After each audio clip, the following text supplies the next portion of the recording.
Hello, this is chapter 10, video number 5. I am going to go ahead and work through one on my math lab just to make sure that we are all set to go. All right, so here we go. A simple random sample of size n equals 40 is drawn from a population. The sample mean is found to be around 104.1, and the sample standard deviation is found to be 23.8. Is the population mean greater than 100 at the alpha equals 0.05 level of significance? All right, so here is our sample. Here is what we are going with here.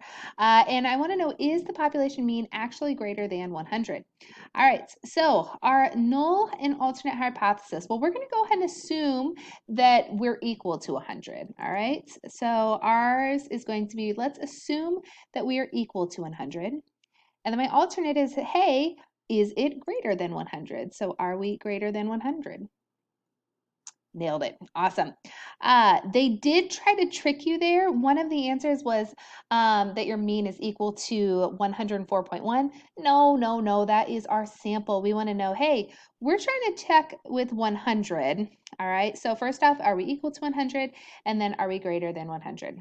All right, compute the test statistics. Test statistic is simply how many standard deviations above the norm, above the mean are we?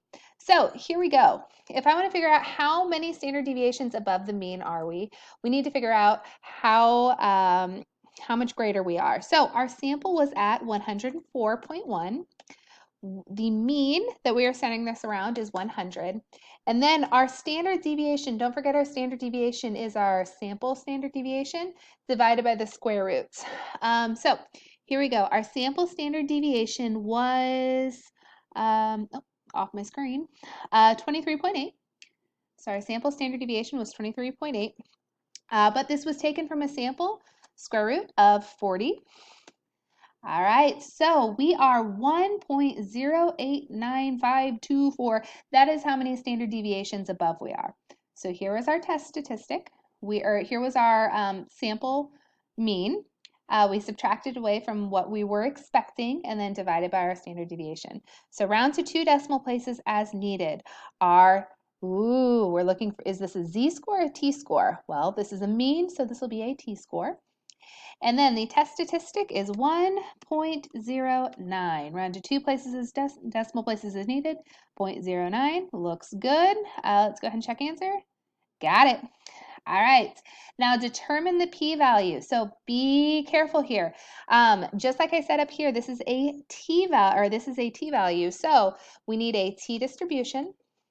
How many degrees of freedom are we at? Well, we had a sample size of 40, so our degrees of freedom is 39.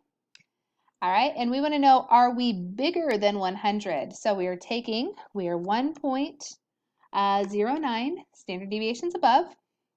We're going off towards infinity. All right, and our p-value is 0.141. So p-value is 0.141.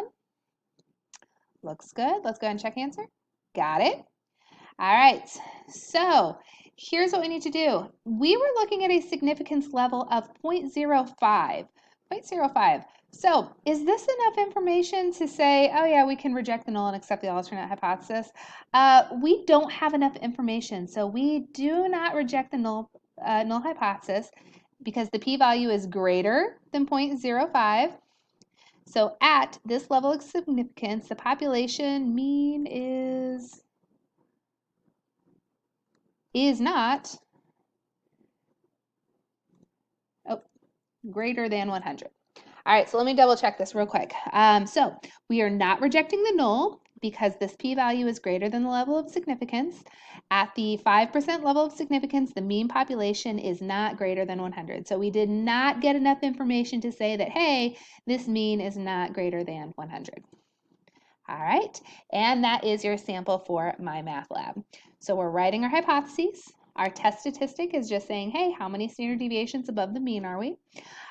We calculated a p-value using the t-distribution, and then because this was greater than 0.05, we did not have enough information to reject that null hypothesis. All right, I hope that that helps you a little bit. You will see something like this on your homework and on your quiz. And as always, feel free to send me a screenshot if you get stuck on anything. Have a great day.